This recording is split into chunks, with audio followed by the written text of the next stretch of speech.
Good morning and welcome back to CityLine. With me, I have, someone that I have known about for years, but never really had the chance to really get to know until recently. And as my grandmother would say, beautiful is as beautiful does. Well, this woman has it written all over her in spades.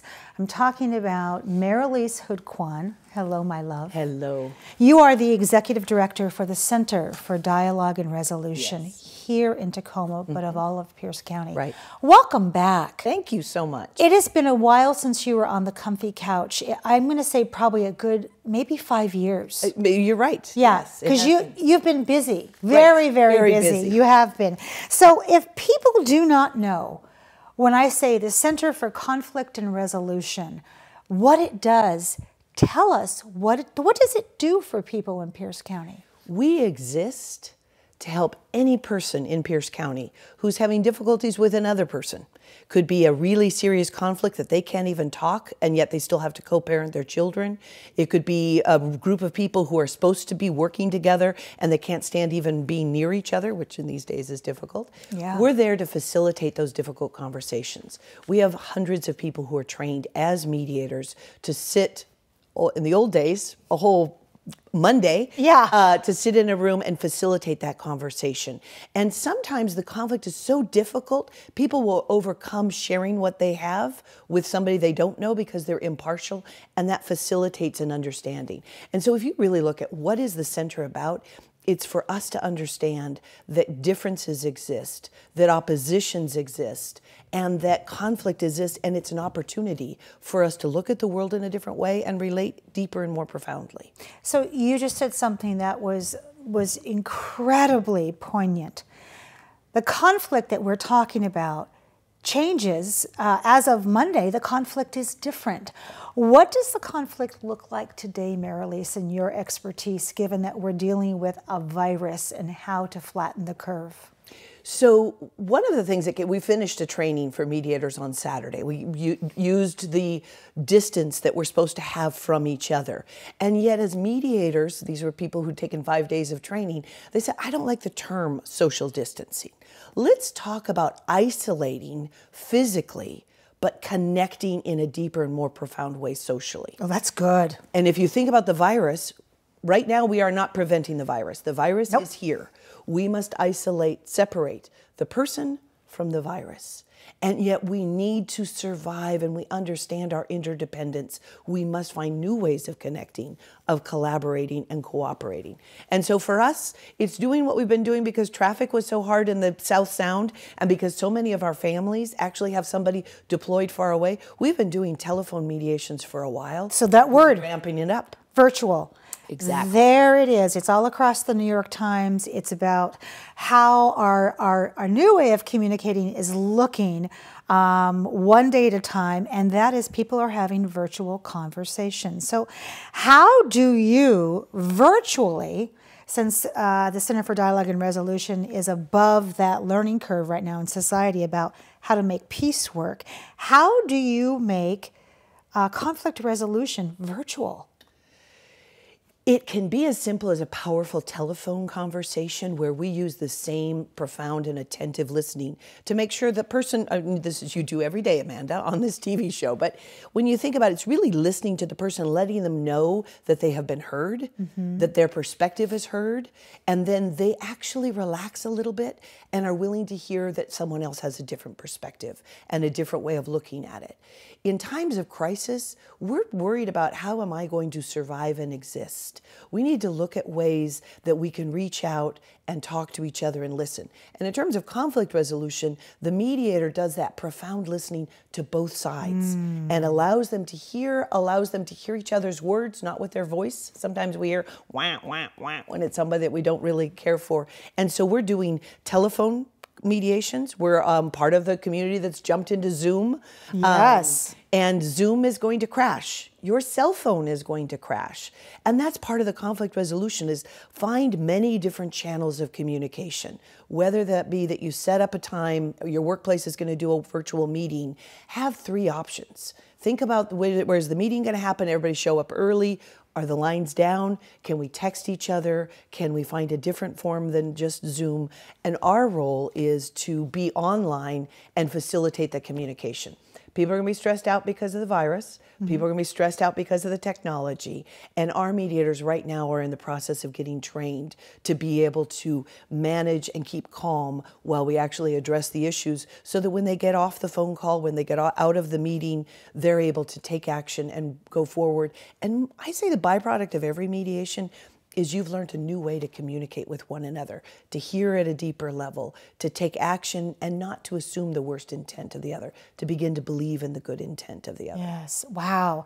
Like the 2 women before you on this couch, you have a lot on your shoulders right now, because we are forcing ourselves, we need to be together, and just by the sheer proximity, there can be conflict. Yes. So we already have a new way of resolving conflict we have to learn, and also a new tool. So let's talk about, you have an event coming up called Lunch and Learn, but it is a virtual event. It is. So walk us through how we can be a part of this and get used to virtually relating to each other. So as staff, we sort of laugh at how we looked ahead. We set this on the calendar in April, and we said we will learn how to reach out to people virtually and give skills and abilities. Back in April you did this. Back in I would say October. Okay, so when you were plans for the year, what are we going to do? And that seems like a lifetime ago now. It really does. And what we realize as we begin to plan for it is giving the opportunity to learn a new skill, hoping people are at home with their family and they can watch it together so we can practice it. Wow. We have actually discovered through Zoom that we can promote some practice sessions, because you can't practice communication by just a one way. No. Today we're reaching out to people through TV Tacoma. Our hope is to make it interactive, give a few tips, and to be able to work through it. Some of it is sometimes offering a different way to look at something. Think about you and I and how much we love to hug each other. Yes, we do. And I'm the one of those who promote hugs.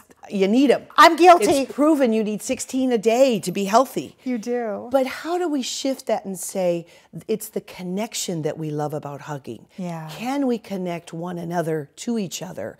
And that means really recognize where you are in the moment. And if you're in panic and fear, I'm going to be there with you until we can calm down enough to have a better conversation. Yes. And so some of the things that might be happening for your viewers in the family of irritated, the dog is in and out and you're trying to get work done. The kids are not being as quiet as what you thought they would be. Or what do we do with the kids? Or you've got 2 parents trying to work at home and do a conference call, and what do we do with the kids? In that moment, you might snap, you might yell, you might not be your best self. And so what are ways that we can give people to reconnect to the fact that we exist because we are interdependent and we meet our basic needs because we depend upon one another? This experience is probably going to teach us to be better humans. Yes. And that's where the conflict resolution and the Lunch and Learn is. We're hoping that we can give people a series of tips to remember why we depend upon each other. And in a moment, you may have lost your temper, but let's believe in each other's good intent and go back to the core of it's about meeting each other's needs. How beautiful. So for just that hour, I get to dial in, and then I get to sit back and listen to solutions and know that there are other people virtually that I can't see that are having the same issue. Boy, that's new community for you. Speaking of that, I want to talk about communication, stress, and tips you may have in this last few minutes for us, since this center is the Center for Dialogue and Resolution. What can you share with us in terms of how to get through the day right now? I think it comes back to your mindset. If we see conflict as, I can't stand you and I want to separate, never talk to you, we're not going to get through this.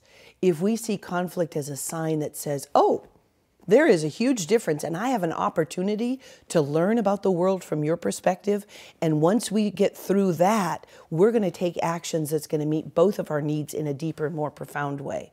We often talk about conflict as an opportunity to learn and to transform and deepen a relationship between people. Yes. I think that most of the tips come from, can I shift that mindset? And to recognize not everybody's going to be able to do it in the moment you're ready to do it. If I have just come from a difficult situation where I feel that the world is ending, because we kind of are feeling that way, all of us. Yes. Then the tips are to be present. And to have another human being willing to be present with you in this time of crisis and say you are not alone. Often that enough from a trauma-informed perspective is enough for the person to calm down enough and to begin thinking about steps they need to take to fulfill their basic needs.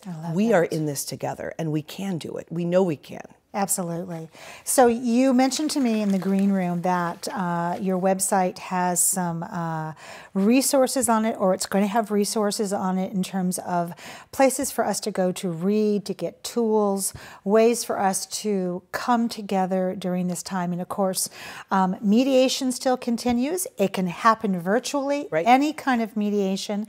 And the classes that you offer for now are going to go virtual. So once again, you're meeting us where we need to be. The last piece I want to make sure that you recognize is so many people are having virtual meetings.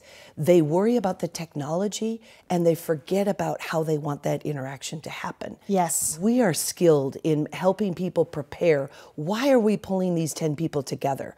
You have to multiply those 10 people by 10 hours. Yes. And say, let's plan and prepare the meeting in a way that we can talk and everyone can be heard and not step over each other. We overcome the stress of this new technology. So I want to add that piece that either on the website or on our Facebook, people are going to see tips on what we've learned of really the best practices when you are trying to communicate about really difficult things virtually.